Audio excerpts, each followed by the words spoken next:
Bismillahirrahmanirrahim. Alhamdulillahirabbil alamin.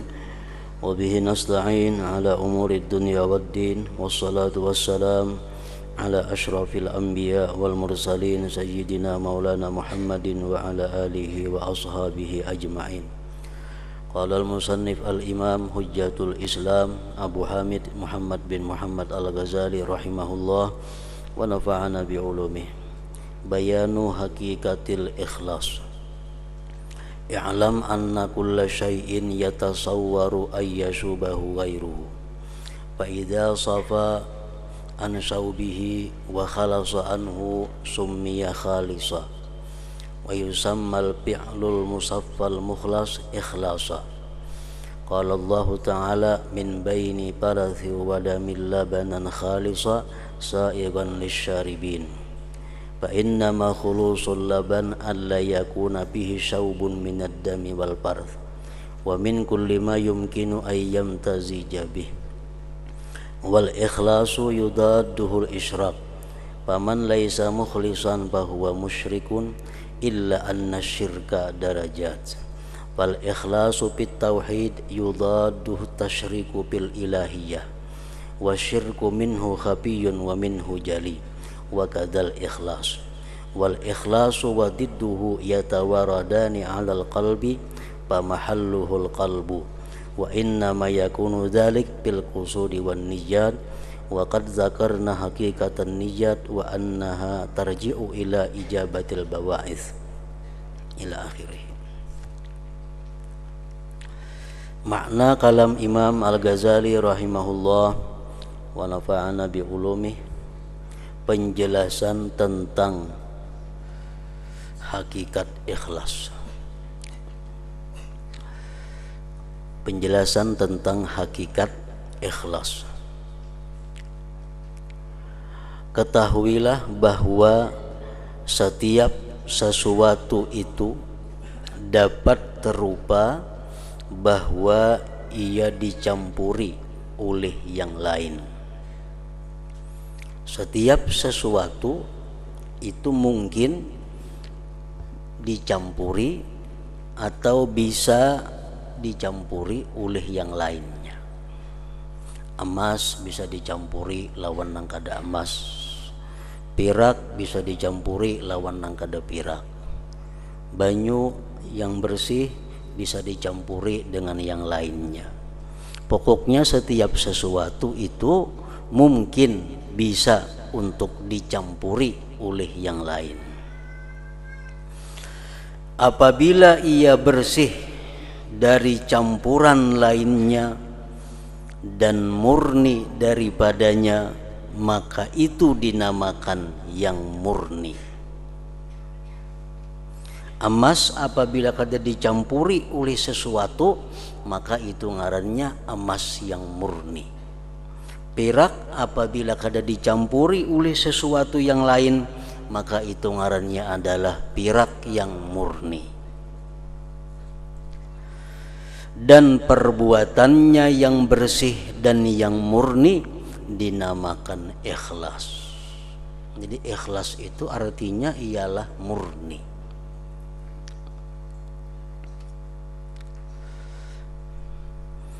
Sesuatu yang tidak ada campuran selain daripada sesuatu itu, maka dinamakan murni atau ikhlas. Allah Ta'ala berfirman, min baini parthi wa damil labanan khalisan sa'igan lisyaribin.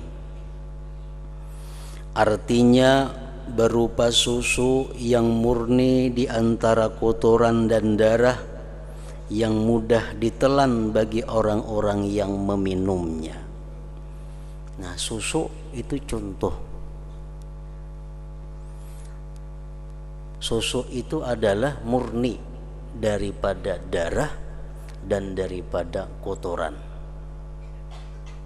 sehingga susu itu nyaman, mudah, bermanfaat diminum. Kalau susu itu sudah bercampur darah atau susu itu bercampur kotoran, maka susu itu jadi kada murni lagi. Bila susu itu kada murni lagi bercampur darah atau kotoran, maka kada mudah diminum dan bisa memudaratkan, membahayakan kepada yang meminumnya itu. Sesungguhnya kemurnian susu adalah bahwa tidak ada padanya campuran daripada darah dan kotoran dan dari setiap apa yang mungkin bercampur dengannya.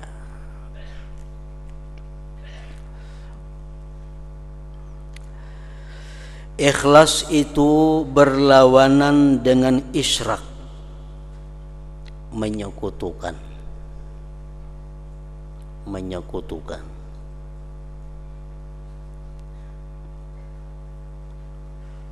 Murni lawanannya adalah bersekutu, bercampur.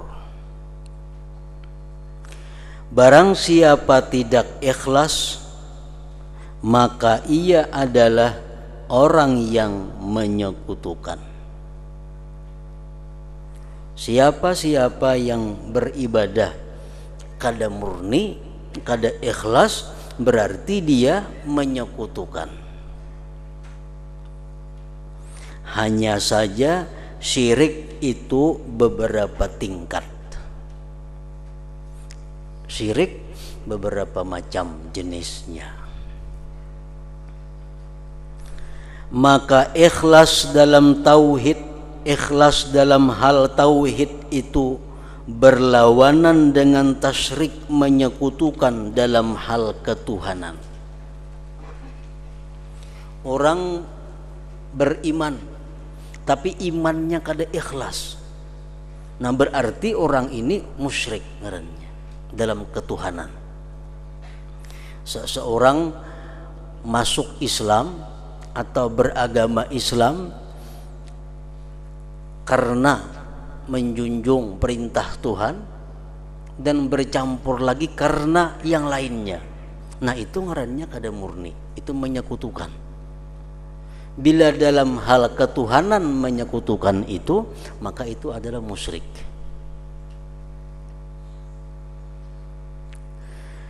Dan syirik itu sebagiannya tersembunyi. Ada syirik khafi, syirik yang tersembunyi, dan sebagiannya lagi jelas, syirik yang jali, yang nampak. Begitu pula ikhlas.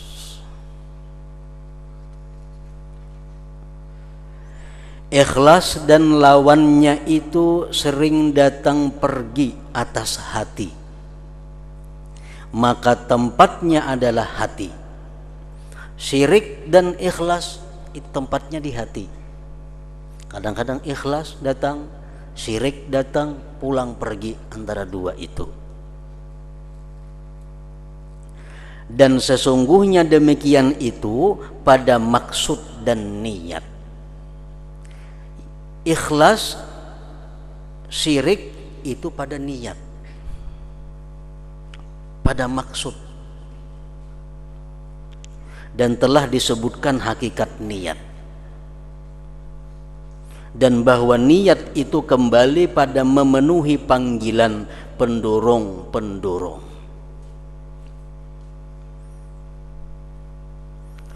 Manakala pendorong itu satu, pendorongnya cuma satu, inya sembahyang. Kenapa maka sembahyang? Karena didorong oleh satu hal. Kenapa inya menuntut ilmu? Karena didorong oleh satu hal. Manakala pendorong itu satu, maka perbuatan yang timbul daripadanya dinamakan ikhlas, dengan dikaitkan kepada apa yang diniati. Jadi kada ada istilahnya selajur atau kebetulan, itu kada ada. Murni semata-mata satu. Aku hendak ke masjid sembahyang berjamaah, itu aja. Tujuanku hanya cuma hendak ke masjid sembahyang berjamaah. tujuan lain kadada. Nah itu ngarannya adalah ikhlas. Apabila tujuannya itu bercampur lain-lain, aku ke masjid sembahyang berjamaah sekaligus ini buliknya bertukar. Nah ini sudah bercampur, kada ikhlas lagi ngarannya.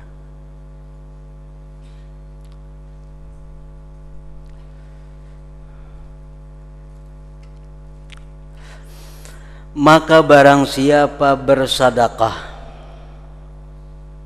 dan maksudnya adalah riya semata-mata, maka ia adalah orang yang ikhlas. Kan ikhlas tadi murni artinya. Inya ini bersedekah semata-mata tujuannya supaya dipuji orang, tujuan lain kadada. Ini ikhlas juga ngarannya, murni juga ngarannya, murni riyanya. Karena bercampur dengan lain-lain. Maka barang siapa bersedekah dan maksudnya adalah riya semata-mata, maka ia adalah orang yang ikhlas. Dan barang siapa yang maksudnya adalah mendekatkan diri kepada Allah semata-mata, maka ia adalah orang yang ikhlas. Murni juga ngarannya. Tetapi kebiasaan itu berlaku dengan mengkhususkan nama ikhlas dengan maksud semata-mata mendekatkan diri kepada Allah dari semua campuran. Nah itu sudah jadi adat, sudah jadi istilah. Bila ikhlas itu tujuannya adalah murni semata-mata mendekatkan diri kepada Allah. Padahal kalau dari segi bahasa, ikhlas itu artinya murni. Nang kada baik murni ikhlas juga, nang baik murni ikhlas juga. Itu dari segi bahasa, kata-kata bahasa Arab ikhlas. Nah dalam istilah agama, ikhlas itu hanya dipakaikan untuk sesuatu yang murni mendekatkan diri kepada Allah Subhanahu wa ta'ala, tidak bercampur dengan yang lain-lain.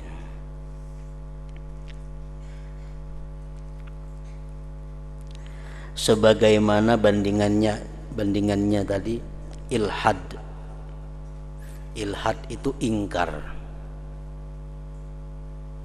adalah ibarat dari kecenderungan. Ingkar. Ingkar itu bisa dipakaikan dia mengingkari kebenaran. Ingkar. Dia mengingkari kebatilan. Ingkar juga ngarannya.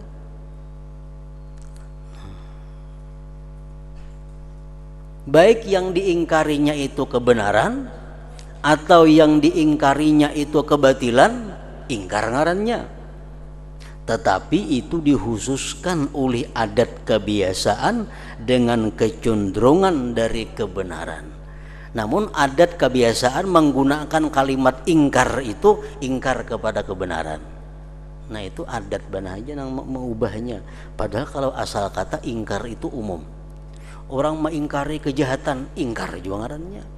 Orang mengingkari kebaikan, ingkar juga. Tapi oleh adat kebiasaan dipakai ingkar itu biasa mengingkari kebenaran.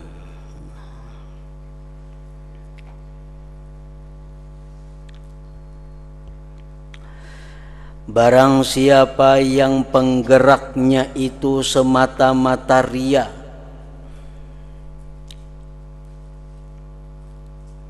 inya bersedekah, inya beribadah, semata-mata tujuannya adalah supaya dipuji orang, supaya mendapat keuntungan duniawi, semata-mata itu, kada ada yang lainnya, maka ia menghadapi kebinasaan. Maka orang ini akan binasa. Bapahala kada, digantiakan Tuhan kada nang disedekahkan itu, dan di akhirat dia mendapat siksa karena riyanya itu. Barang siapa yang penggeraknya itu semata-mata riya, maka ia menghadapi kebinasaan. Jadi ada dua yang kita ketahui dengan jelas. Kalau kita beribadah semata-mata karena Allah, mendekatkan diri kepada Allah, selamat, beruntung, bahagia. Kalau kita beribadah semata-mata karena riya, semata-mata karena dunia, tidak ada yang lain, binasa. Nah, ada hal-hal yang kada jelas apabila dalam satu ibadah itu bercampur antara riya dan karena Allah. Nah, itu yang jadi masalah kaina.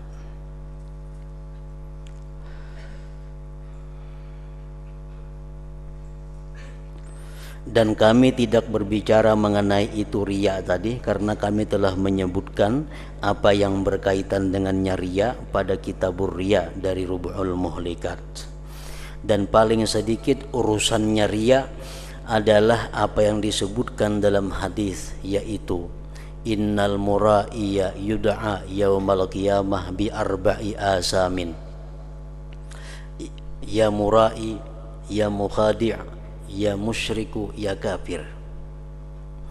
Artinya sesungguhnya orang yang riya itu dipanggil pada hari kiamat dengan 4 nama, yaitu wahai orang yang riya, hai orang yang menipu, hai orang yang musyrik, hai orang kafir. Itu sudah cukup untuk menerangkan betapa jeliknya, jahatnya dalam pandangan Allah riya itu.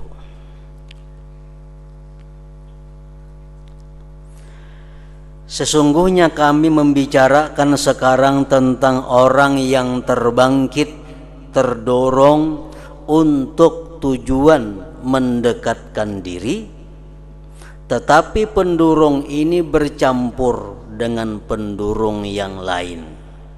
Ada kalanya dari riya campurannya, atau dari lainnya daripada bagian-bagian nafsu.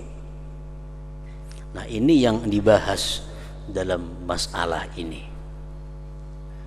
yang bercampur dalam satu perbuatan ibadah.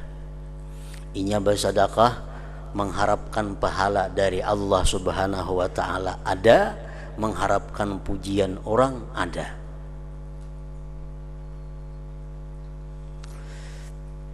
Contoh demikian adalah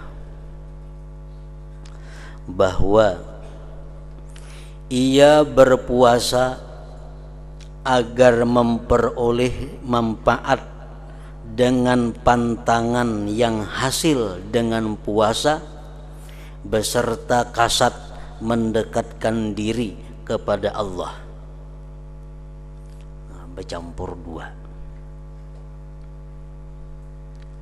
Ini ke dokter mau obati satu penyakit. Ujar dokter, ikam kaina isuk puasa, kaina habis ikam puasa datang ke tempat aku, hendak memeriksa kayak apa darah ikam, kayak apa asam urat ikam, kayak apa gula ikam, kayak apa kolesterol ikam. Puasa dulu isuk, kena puasa dulu isuk sampai sekian jam, 10 jam, 11 jam puasa, hanya rekam ke sini. Ujar si dokter lawan pasien tadi. Nah, si pasien ini berpikir, jaka puasa aku salajur, jaka puasa sunat salajur, kan pagun puasa juga. Nah, jadi puasanya itu terdorong, satu puasa sunat karena Allah, sekaligus puasa memenuhi saran dokter karena untuk periksa kesehatan. Nah, kayak apa nih itu puasanya? Apakah berpahala atau berdosa, atau kada apa-apa? Berdosa kada, berpahala kada. Nah, itu yang jadi masalah.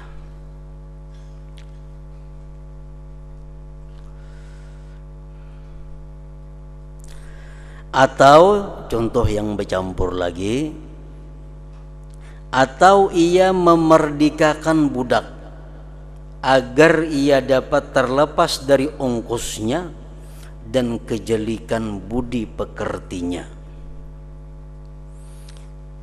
Orang ini beisi budak, beisi hamba sahaya. Kan hamba sahaya ini diberi makannya, ditanggung kehidupannya. Nah, hamba sahaya yang kita miliki ini orangnya budi pekertinya jahat. Orangnya kada kau diurus, kada kau ditata, maka ungkos haran. Ungkos haran diatur kada kawa orangnya. Pikir-pikir jaka dimerdekakan ranai sudah. Nah, apakah memerdekakannya itu berpahala atau kada? Nah, ini yang jadi masalah karena bercampur di situ. Memerdekakan budak perbuatan mulia, memerdekakan hamba sahaya perbuatan yang sangat didorong oleh agama. Tapi tujuannya memerdekakan budak ini bukan semata-mata itu. Tujuannya memerdekakan budak karena budak ini orangnya punya akhlak kada baik dan punya biaya yang tinggi.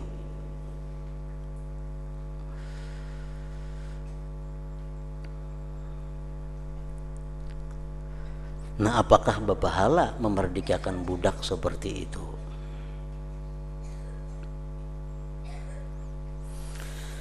Atau ia menunaikan haji atau umrah sama haji juga agar sihat badannya dengan gerakan bepergian, atau ia terlepas dari kejahatan yang datang kepadanya di negerinya.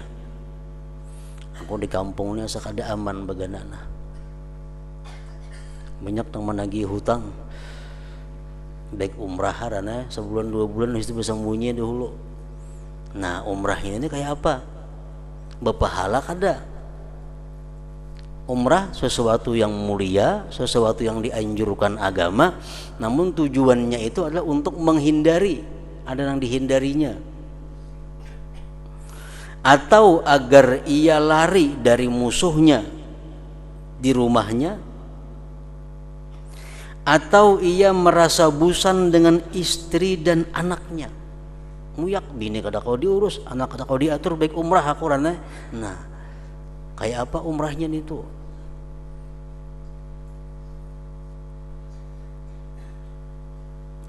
Atau dari kesibukan yang dihadapinya, lalu ia bermaksud istirahat daripadanya beberapa hari.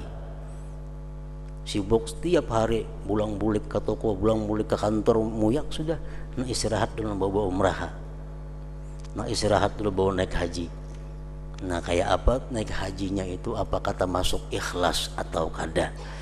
Karena dua tujuan. Satu, untuk menghilangkan kepenatan berusaha hari-hari. Dua, tujuannya untuk ibadah haji atau umrah tadi. Atau agar ia berperang dan agar ia membiasakannya dan mempelajari sebab-sebabnya dan mampu dengan demikian itu menyiapkan tentara-tentara dan membawanya. Orang berperang fisabilillah, hendak umpat juga berperang. Bagus umpat berperang itu fisabilillah. Cuma tujuannya sekaligus menguji ilmu nih, kayak apa ilmuku, kayak apa latihan menimbak beberapa tahun sekolah tak bukti juga kan di sini. Itu tujuannya sekaligus untuk memanfaatkan ilmu yang ada pada inya, sekaligus untuk ibadah berperang. Atau ia mengerjakan salat di waktu malam dan ia mempunyai maksud menolak kantuk dari dirinya agar ia dapat mengawasi keluarganya atau kendaraannya. Ini orang runda, kunyuk-kunyuk runda, jangan bawa sembahyang pada kunyuk-kunyuk umpamanya. Nah, sembahyang tapi sekaligusnya karena runda itu, karena mengawasi kampungnya, mengawasi tempatnya, jaga malam, bawa sembahyang malam sekaligus. Nah, apakah sembahyang malam itu berpahala atau kada? Bila kada rundanya, peraya kada sembahyang malam kada, jaga runda benham ini.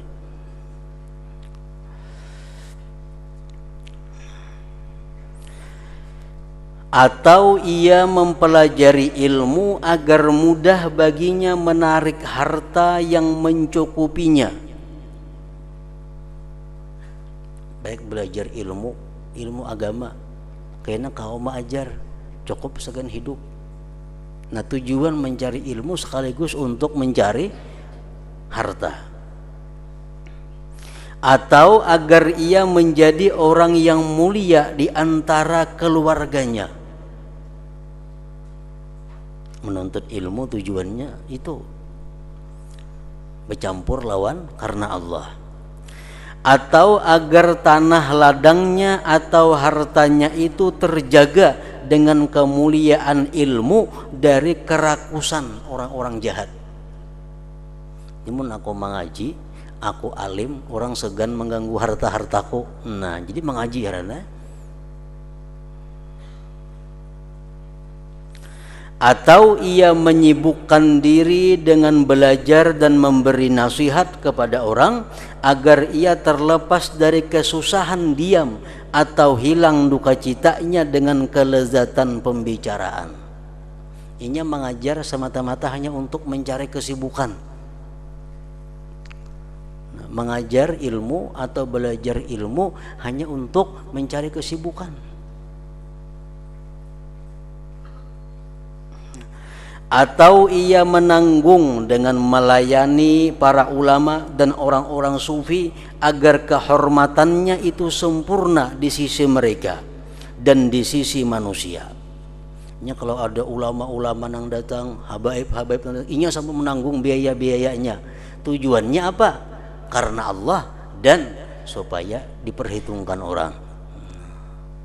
Melayani tuan guru, melayani orang-orang sufi. Nah, jadi tujuannya supaya dihormati orang sekaligus juga untuk ibadah. Atau memperoleh dengannya keramah tamahan di dunia. Atau ia menulis mushaf Al-Quran agar ia dapat membaguskan dengan kerajinan menulis akan tulisannya. Orang belajar khat, belajar menulis huruf Arab. Untung sudah belajar, coba ya nulis Quran, nah kayak apa sahatam Quran tulis baik kada tulisanku. Nah, bapak halak ada menulisnya itu karena untuk melatih ilmu tadi. Atau ia menunaikan ibadah haji dengan berjalan agar ia dapat meringankan dari dirinya ongkos sewa kendaraan. Kan paling abdal naik haji itu berjalan kaki. Itu paling abdal sudah. Berjalan kaki.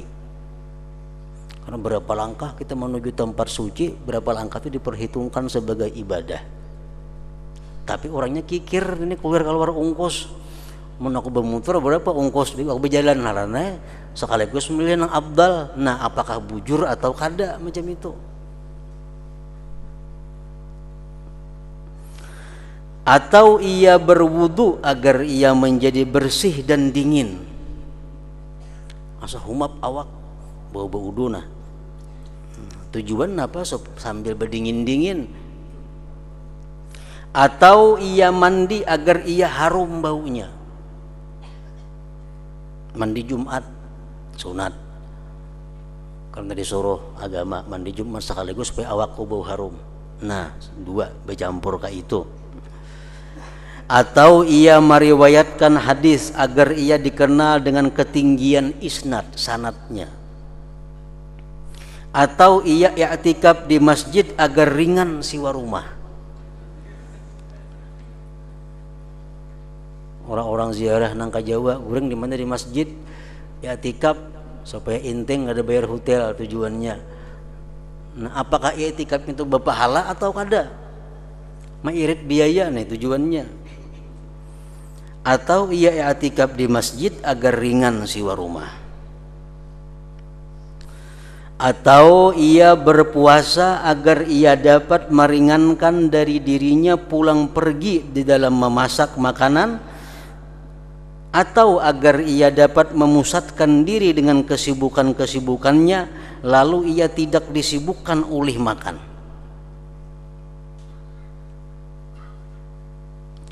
atau ia bersedekah kepada peminta-peminta agar ia dapat memutuskan kesangatannya dalam meminta dari dirinya. Orang ini mujil minta, nah beri nah muyak hampirnya minta-minta, nah kayak itu. Jadi memberi itu tujuannya supaya jangan minta-minta lagi. Karena seorang sudah bosan, sudah muyak melayaninya. Beri rana. Nah, apakah itu termasuk berpahala jadinya sedekah itu atau kada? Karena tujuannya bercampur antara ibadah bersedekah itu dengan supaya hilang bosan melayani orang yang minta-minta itu. Atau ia menjenguk orang sakit agar ia dikunjungi apabila ia sakit. Menghilangi orang garing, nyaman kalian beli aku garing dihilanginya juga. Manulaki saruan, nyaman kalian saruanku ditulakinya juga. Nah tujuan macam itu. Campurannya kayak itu, campurannya ada kayak itu. Atau ia menghadiri jenazah agar dihadiri jenazah keluarganya. Aku kada turun ke orang mati nih kini berusia seorang mati pula kada turuni orang juga kayak apa? Nah, bercampur kayak itu. Atau ia berbuat sesuatu dari demikian agar ia dikenal dengan kebaikan. Di mana ada orang mati datangi, di mana ada orang garing ilangi, supaya orang tahu pada aku ini ketujuh berbuat baik. Nah, disebut dengannya dan dipandang kepadanya dengan pandangan kesalihan dan kewibawaan. Manakala pendorongnya adalah mendekatkan diri kepada Allah, tetapi ditambahkan kepadanya geritik hati dari semua geritik hati ini, sehingga amal itu lebih ringan atasnya dengan sebab perkara ini. Padahal ibadahnya itu adalah murni karena Allah, tapi ditambah ada tujuan-tujuan dunia tadi, lalu jadi intingnya beribadah, jadi nyaman jadinya. Jadi ngarannya campuran itu mempengaruhi terhadap kenyamanannya beribadah. Amunnya bersedekah karena Allah semata berat. Tapi kalau aku bersedekah karena Allah sekaligus ada sedikit supaya aku dianggap orang pemurah, jadi mudah bersedekah, jadi ringan hati. Nah, jadi campurannya itu bisa meringankan beban ibadah.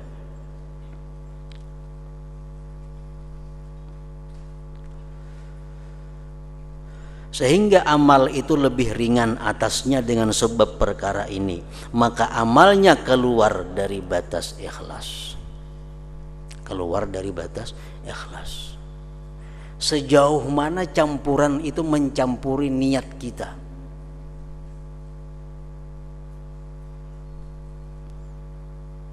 Bila bercampur sedikit saja sudah kada ikhlas lagi ngarannya. Namun apakah masih bisa Allah menerima nang kada ikhlas itu? Nah, ini tergantung kena banyak mana campurannya itu dan macam apa bentuk campuran itu. Orang hendak naik haji umpamanya, hendak naik haji, tapi tujuannya ini memang ibadah, tapi sekaligus menghindari kebusanan dalam rumah, muyak dalam rumah sudah, baik bawa naik haji ya. Nah, bercampur ngarannya. Lalu si busan ini campurannya sampai di mana?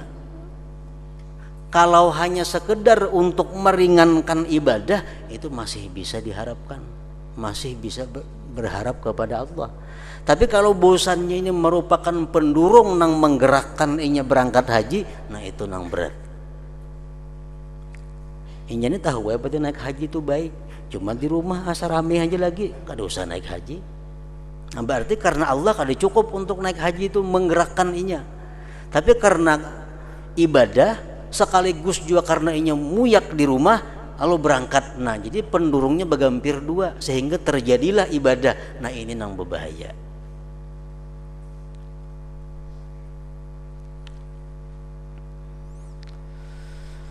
Manakala pendorongnya adalah mendekatkan diri kepada Allah, tetapi ditambahkan kepadanya geritik hati dari semua geritik hati ini, sehingga amal itu lebih ringan atasnya dengan sebab perkara ini, maka amalnya keluar dari batas ikhlas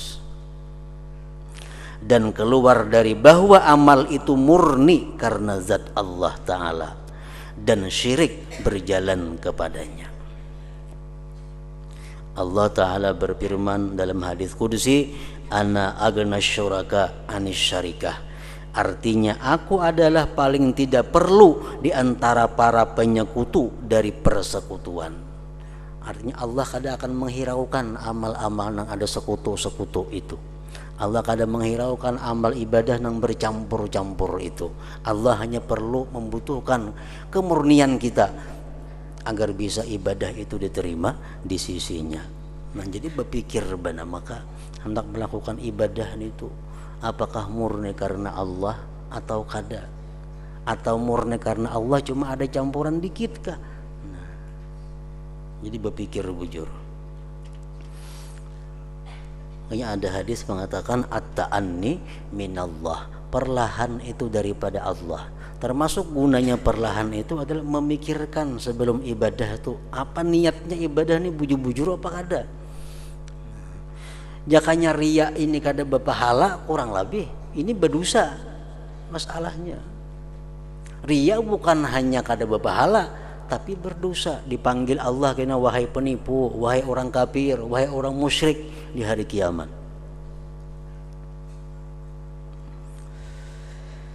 Manusia bertalian erat pada keuntungan-keuntungannya,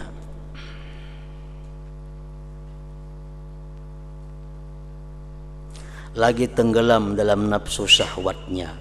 Sedikit sekali suatu perbuatan dari perbuatan-perbuatannya dan suatu ibadah dari ibadah-ibadahnya itu dapat terlepas dari keuntungan-keuntungan dan maksud-maksud yang segera dari jenis-jenis ini. Sedikit sekali orang itu beribadah nang bujur-bujur murni karena Allah, pasti ada campurannya. Maka karena itulah dikatakan, barang siapa selamat baginya dari umurnya sekejap mata yang ikhlas karena Allah, maka ia selamat. Orang tuh beribadah umpamanya sepanjang umur hidupnya beribadah, ada sebuting ibadah aja yang dia pernah ikhlas, sudah selamat. Berapa ribu kali, berapa ratus kali kita melakukan ibadah sepanjang hidup, sekali aja ada ikhlas, selamat. Kenapa dikatakan demikian? Demikian itu karena kemuliaan ikhlas dan sulitnya membersihkan hati dari campuran-campuran ini tadi.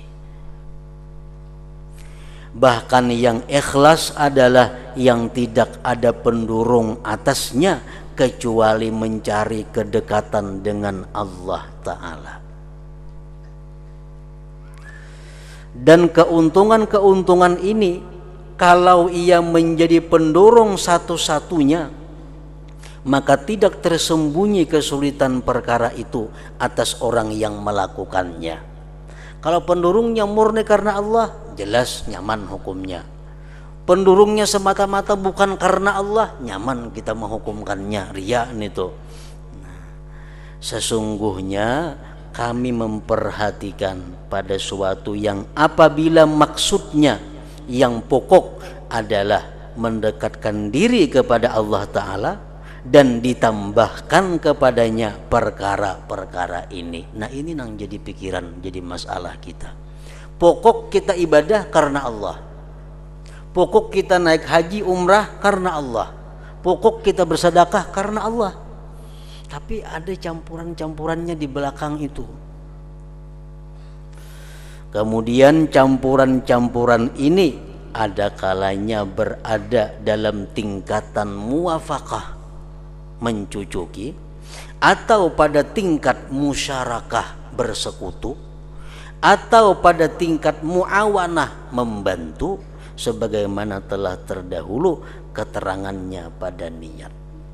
Nah, campuran itu ada hanya sekedar muafakah, sekadar kebetulan. Aku naik haji, aku ke Makkah tujuanku utamanya adalah umrah atau naik haji, itu yang utama. Cuma kebetulan di Makkah tuh ada beisi kula-kula, sekaligus saya silaturahmi. Nah, itu kebetulan benar aja. Jakanya ada kula di Makkah tetap naik haji juga inya. Nah, itu muafakah ngarannya. Nah, ada tingkat musyarakah. Nah, musyarakah ini bersekutu. Karena di Makkah ini ada kula, ada anak, ada minantu, ada cucu, sekaligus umrah. Nah, jadi tujuan berangkat dua, umrah sekaligus melihati anak cucu kayak apa di sana. Nah, ini bersekutu pendurungnya. Nah, ini jadi masalah kayaknya.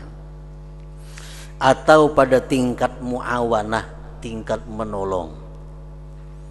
Di Makkah ada anak cucu, inya umrah, inya naik haji, tetap naik haji.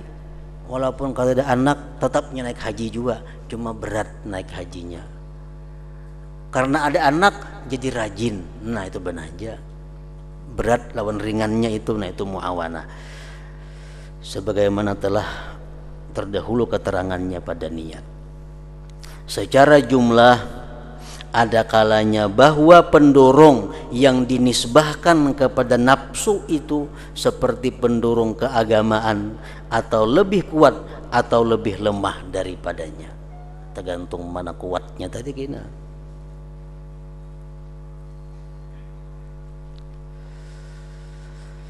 Sedikitnya dan banyaknya campuran-campuran tadi, sehingga padanya semata-mata pendorong keagamaan atau lebih kuat atau lebih lemah daripadanya. Mana nang kuat, pendorong ibadah kah atau pendorong mengilangi itu kah sekaligus tadi. Dan bagi masing-masing ada hukum yang lain sebagaimana kami akan menyebutkannya. Nah, kayak apa kayaknya itu? Kalau kita beribadah itu karena Allah tapi salah jur di situ pas adan itu, nah jakanya inya kadada tetap aja juga menggawe ibadah. Nah, semacam itu muafakah ngarannya. Ada yang bersekutu 50% lalu tarangkat. Nah, ada yang hanya sekedar marajini lawan memberati. Karena ada inya lalu jadi rajin, inya kadada jadi rasa lapah tapi tetap beribadah. Nah, 3 macam itu sebagaimana kami akan menyebutkannya atau menjelaskannya. Adapun ikhlas adalah memurnikan amal dari campuran-campuran ini semuanya.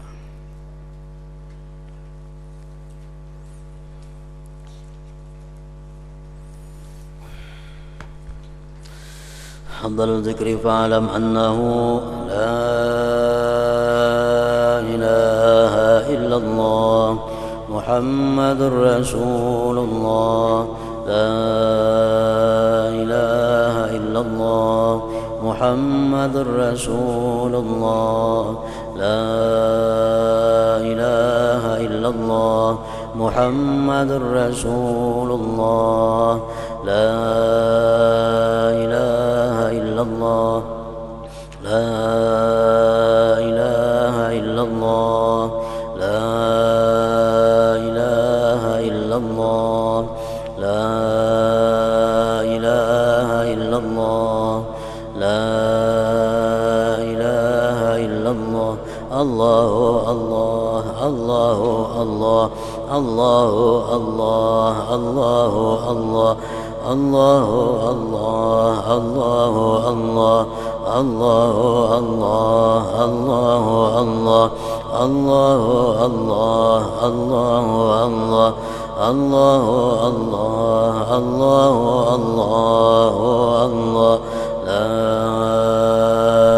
ilaha illallah Muhammadur Rasulullah, la ilaha illallah Muhammadur Rasulullah, la ilaha illallah Muhammadur Rasulullah, la ilaha illallah. Al-Fatihah ila hadratin Nabi wa alihi wasallam.